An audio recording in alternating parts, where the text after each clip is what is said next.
அண்மை செய்தி. தமிழக அரசால் அறிவிக்கப்பட்ட திட்டங்களின் நிலை குறித்து முதலமைச்சர் மு.க.ஸ்டாலின் ஆலோசனை நடத்தி வருகிறார்.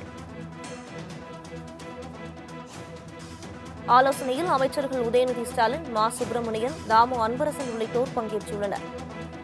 இது தொடர்பான கூடுதல் விவரங்களை வழங்குவதற்காக செய்தியாளர் நந்தினி இணைப்பில் இருக்கிறார். வணக்கம் நந்தினி, இந்த ஆலோசனை தொடர்பான விவரங்கள். வணக்கம். தமிழக அரசால் செயல்படுத்தப்பட்டு வரக்கூடிய திட்டங்களின் நிலை தொடர்பாக அமைச்சர்கள் மற்றும் அதிகாரிகளுடன் தமிழ்நாடு முதலமைச்சர் தற்போது ஆலோசனை மேற்கொண்டு வருகிறார். அது மட்டுமல்லாமல் வடகிழக்கு பருவமழைக்கு முன்னதாக சென்னையில் நதிகள் சீரமைப்பு தொடர்பாக தமிழ்நாடு முதலமைச்சர் ஆலோசனை மேற்கொண்டு வருவதாக தகவல் என்பது வெளியாகியிருக்கிறது. சென்னை தலைமைச் செயலகத்தில் நடைபெற்று வரக்கூடிய ஆலோசனை கூட்டத்தில் அமைச்சர்கள் உதயநிதி ஸ்டாலின், மா. சுப்பிரமணியன், தாமு அன்பரசன் உள்ளிட்டோர் பங்கேற்றிருக்கிறார்கள்.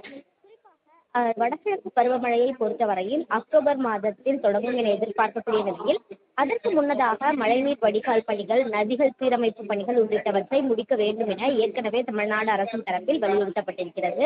எனவே அதன் நிலை என்ன என்பது குறித்தும் பணிகளை விரைந்து முடிக்க மேற்கொள்ள வேண்டிய நடவடிக்கைகள் தொடர்பாகவும் தமிழ்நாடு முதலமைச்சர் அமைச்சர்கள் மற்றும் அதிகாரிகளுடன் விரிவாக கேட்டறிந்து வருகிறார். அது மட்டுமல்லாமல் தமிழ்நாடு அரசின் தரப்பில் பல்வேறு திட்டங்கள் அறிவிக்கப்பட்டு செயல்படுத்தப்பட்டு வருகிறது. அதேபோன்று சட்டப்பேரவையிலும் பல்வேறு முக்கிய அறிவிப்புகள் வெளியிடப்பட்ட நிலையில் அந்த அறிவிப்புகளின் நிலை தொடர்பாகவும் மாவட்ட வாரியாக திட்டங்கள் செயல்படுத்தக்கூடிய விதம், அதேபோன்று பொதுமக்களுக்கு அனைத்து திட்டங்களும் சென்றடைகிறதா என்பது குறித்தும் அமைச்சர்கள் மற்றும் அதிகாரிகளுடன் தமிழ்நாடு முதலமைச்சர் விரிவான ஆலோசனை மேற்கொண்டு பல்வேறு அறிவுரைகளை வழங்கியிருக்கிறார். இந்த ஆலோசனை கூட்டத்திற்கு பிறகாக தமிழ்நாடு அரசின் தரப்பில் சில முக்கிய அறிவிப்புகள் வெளியாகும் எனவும் எதிர்பார்க்கப்படுகிறது.